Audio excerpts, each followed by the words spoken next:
Je m'appelle Olaya Rendueles, je viens d'une petite ville au nord de l'Espagne. Je suis microbiologiste et je m'intéresse à l'écologie et l'évolution bactérienne.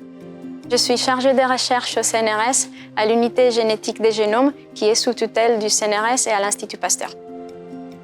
Quand je regardais les gens autour de moi et les métiers qu'ils s'exerçaient, ça ne m'intéressait pas beaucoup. Donc moi, c'est plus un choix d'élimination que par vocation. Mais une fois que j'ai commencé ma thèse, c'était devenu une évidence que je voulais être chercheuse. Mes travaux portent sur l'évolution bactérienne. Je m'intéresse à la capsule, qui est la couche la plus externe de certaines bactéries. Et cette capsule, elle protège les bactéries des agressions physiques, chimiques et biologiques qu'il peut avoir dans l'entourage. Et en plus, la capsule peut aider à l'adaptation des bactéries à leur environnement.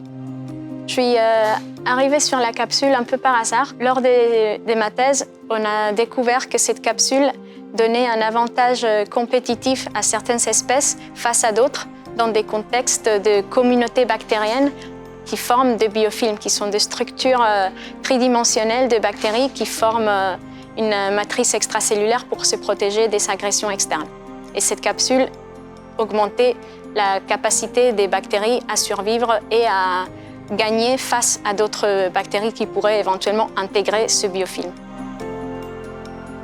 Je fais de la recherche fondamentale, donc il n'y a pas une application directe.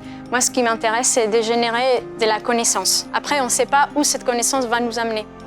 Un chercheur a plusieurs casquettes, donc il y a une capacité à analyser, à lire, analyser et intégrer un grand nombre de données avec un esprit critique, avec une pensée libre et beaucoup de curiosité. Un peu écrivain aussi, parce qu'il faut raconter nos résultats, il faut les mettre en forme et les mettre dans un contexte qui soit cohérent. Et puis, il y a le côté plus business, qui est la gestion des projets. Ce qui est intéressant, c'est se poser des questions. On peut choisir les questions qu'on se pose. C'est un challenge quotidien. Le plus important pour moi, c'était quand j'ai appris que je serais prise au CNRS, parce que ça allait me permettre de vivre de la recherche. Pour la suite de mes travaux, on s'est rendu compte que chaque bactérie d'une population clonale, donc identique, chaque bactérie peut produire une quantité différente de capsules et on veut comprendre pourquoi et comment ça s'est régulé. Le deuxième axe, c'est un axe au niveau de la population. On veut mélanger différentes populations avec des espèces qui coexistent dans la nature et voir comment cette capsule peut impacter la dynamique de ces populations et leur évolution.